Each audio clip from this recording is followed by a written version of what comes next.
कहा जाता है कि कानून के हाथ बहुत लंबे होते हैं और वो कहीं से भी गुनहगार को ढूंढ निकालती है। आज जो मैं आपको घटना सुनाने वाली हूँ, इस घटना में भी पुलिस ने कातिल को ढूंढा तो जरूर था, लेकिन उसे ढूंढने में 12 साल का समय लग गया था। और जब कातिल को पकड़ा गया था तो उसका सबसे पहला एक ही सवाल था कि आपने मुझे ढूंढा कैसे। और वाकई में पुलिस ने जिस तरीके से उसे ढूंढा था वो भी काबिले तारीफ था। आज की जो घटना है, जब आप इस बारे में सुनेंगे तो आपके भी होश उड़ जाएंगे। नमस्कार, आदाब, सत श्री अकाल। मैं हूं नंदिनी यादव। आज जो मैं आपको घटना सुनाने वाली हूँ, इस घटना की शुरुआत होती है चंडीगढ़ से। चंडीगढ़, जहाँ पर सेक्टर 38 में एक लड़की रहा करती थी और उस लड़की का नाम था नेहा। जो नेहा थी वो इंग्लिश स्पीकिंग का कोर्स करने के लिए जाती थी, जो कि उसने इवनिंग का बैच ज्वाइन कर रखा था। और जब वो घर पहुंचती थी तो उसे घर आते आते रात को लगभग 9 बज जाते थे। और जो नेहा थी उस दिन भी हमेशा की तरह अपनी क्लास गई थी और रात के लगभग 9 बज रहे थे। वो स्कूटी लेकर अपने घर से जाती थी और रात के 9 बजे के करीब ये जो घटना है, ये घटना है 30 जुलाई 2010 की। तो जो नेहा है, जब वो वापस अपनी क्लास से घर लौट रही थी तो लौटते वक्त रास्ते में बारिश होने लग जाती है। और बारिश होने की वजह से जो नेहा थी वो वहीं पर रास्ते में एक टिन शेड लगा हुआ था, उसके नीचे खड़ी हो जाती है। जगह सुनसान थी क्योंकि बारिश आ रही थी। और तभी जो नेहा थी उसके सर पर कोई वार करता है। और जब उसके सर पर वार किया जाता है तो नेहा बेहोश हो जाती है। उसके सर से खून भी बहने लग जाता है। तभी जो नेहा थी उसे कुछ होश रहता है कि उसे एक व्यक्ति अपनी गोद में उठाता है और उसे जंगल की तरफ लेकर चला जाता है। नेहा हालांकि बेहोश हो चुकी थी, लेकिन फिर भी उसे कुछ महसूस हो रहा था, या कहे कि कभी उसे थोड़ा बहुत होश आ रहा था। जब उसे जंगल में ले जाया जाता है तो उसे कुछ होश आ जाता है। वो चीखती है, चिल्लाती है, लेकिन जो व्यक्ति था वो उसकी बातों पर जैसे तो ध्यान ही नहीं दे रहा था। वो जितना उसका मन किया उतनी बार नेहा के साथ दरिंदगी करता है, उसे नाखूनों से नोचता है, दांतों से काटता है। नेहा के शरीर का ऐसा कोई हिस्सा नहीं था जहां पर उस दरिंदे ने अपनी दरिंदगी ना दिखाई हो। और वो नेहा को अपनी दरिंदगी पूरी करने के बाद में वो उसे मारता है और वहां से आराम से चला जाता है। अब इधर जो नेहा के पिताजी थे वो नेहा को बार बार कॉल कर रहे थे, और जब वो व्यक्ति जा रहा था तभी नेहा के फ़ोन की घंटी बजती है। नेहा तब तक मर चुकी थी और वो व्यक्ति, आप उसकी हिम्मत तो देखिए कि वो फ़ोन उठाता है। नेहा के पिता कहते हैं कि बेटा, रात को काफ़ी वक्त हो चुका है, लगभग 10:30 बज चुके हैं, तुम अभी भी घर क्यों नहीं आई। उधर से वो व्यक्ति कहता है कि आपकी जो बेटी है उसकी जो स्कूटी है, जो वहाँ पर टैक्सी स्टैंड है वहाँ पर खड़ी हुई है, आप जाकर देख लीजिए। अब उसके पिताजी जब ये बात सुनते हैं, कोई दूसरा उसकी बेटी का फ़ोन उठा रहा है, तो वो बहुत बुरी तरह से डर जाते हैं और वो घर से निकल पड़ते हैं। जब टैक्सी स्टैंड पर जाते हैं तो वहाँ पर जो उनकी बेटी थी उसकी स्कूटी खड़ी हुई थी और उसकी स्कूटी पे थोड़ा सा खून का धब्बा भी लगा हुआ था, क्योंकि उसने जो उसके सर पर वार किया था तब वो स्कूटी के पास में ही खड़ी थी। अब जो नेहा थी, अब उसके पिता उसे ढूंढने के लिए निकल जाते हैं। अब वो जो टैक्सी स्टैंड था उसके पास में ही जंगल भी था। उसके पापा पुलिस वालों को भी कॉल करते हैं और उन्हें डर सताता है कि कहीं उसकी बेटी के साथ कुछ गलत ना हो गया हो, और वो इसी डर से जंगल की तरफ दौड़ पड़ते हैं। जब वो जंगल में जाते हैं तो देखते हैं कि जो उनकी बेटी है उसकी लाश पड़ी हुई है, और उसकी लाश के पास में खून के बहुत से निशान हैं, या कहे कि जो बेटी है उसकी हालत इतनी ज़्यादा बुरी हो चुकी है कि उसका जो शरीर है उसे हर जगह से काटा गया था। उसके पिता उसे देखते ही चीख पड़ते हैं और वो उसे उठाकर सीधा हॉस्पिटल की तरफ दौड़ते हैं। लेकिन जब उसे हॉस्पिटल ले जाया जाता है तो पता चलता है कि जो नेहा थी वो तो मर चुकी है। अब उसके पिता के रो रो कर बहुत बुरा हाल हो चुका था। उन्हें दुख ज़्यादा इस चीज़ का था कि उसकी बेटी मरी जो तो मरी है, लेकिन मरने से पहले भी उसे कितनी बेदर्दी से मौत दी गई होगी।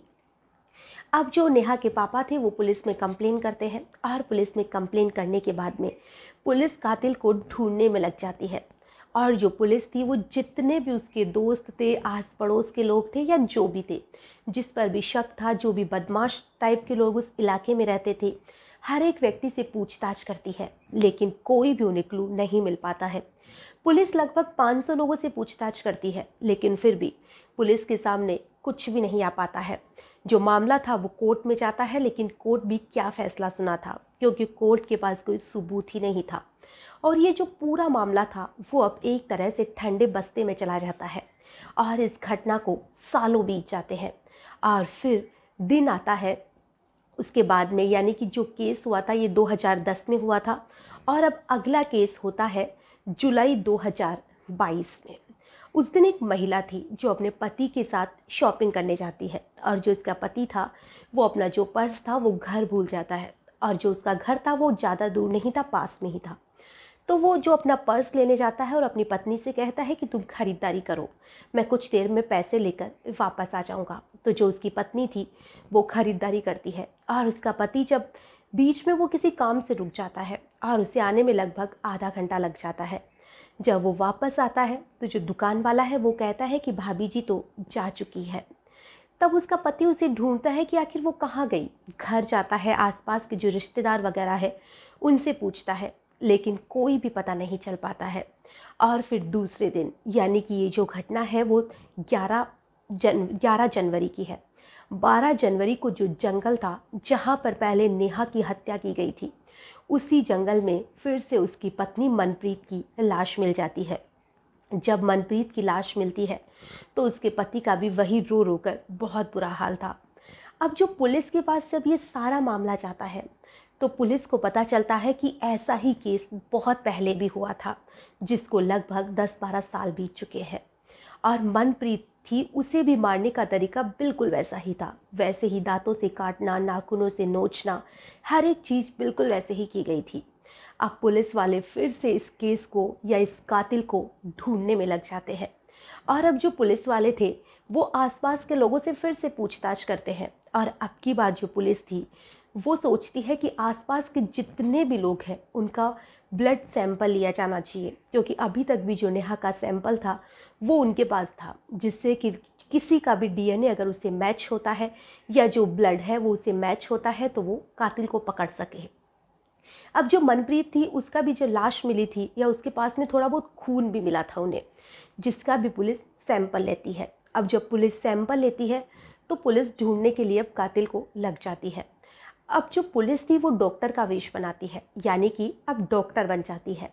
और डॉक्टर बनने के बाद में जो पुलिस थी वो आसपास के हर एक लोगों का ब्लड सैंपल लेने लग जाती है। बहुत से लोग आनाकानी करते हैं कि हम अपना ब्लड सैंपल क्यों दें, लेकिन कैसे ना कैसे करके पुलिस वाले बहुत से लोगों का सैंपल लेते हैं। और जैसे ही सेक्टर 38 था उसमें भी बहुत से लोगों का सैंपल लिया जाता है। और उसी तरह से एक घर था जिसमें एक लड़का रहता था जिसका नाम मोनू था। जब मोनू का सैंपल लेने की बात आती है तो उसकी माँ कहती है कि जो मोनू है वो टॉयलेट में है। आधा घंटा बीत जाता है लेकिन मोनू टॉयलेट से बाहर नहीं निकलता है, क्योंकि मोनू अब उनकी बातें सुन चुका था। लेकिन फिर भी जो डॉक्टर थे या जो पुलिस वाले थे वो मोनू को कैसे न कैसे बहलाकर विश्वास दिलाते हैं कि हमें इसकी बहुत ज़रूरत है, एक बीमारी फैल रही है, इसके चक्कर में हमें सैंपल लेना पड़ रहा है। तो वो मोनू का भी सैंपल ले लेते हैं, और उस सैंपल को ले जाके जब सारे सैंपल की जांच की जाती है तो जांच करने के बाद में जो मोनू था उसका ब्लड सैंपल मनप्रीत के वहाँ पर जो खून मिला था उसे मैच हो जाता है।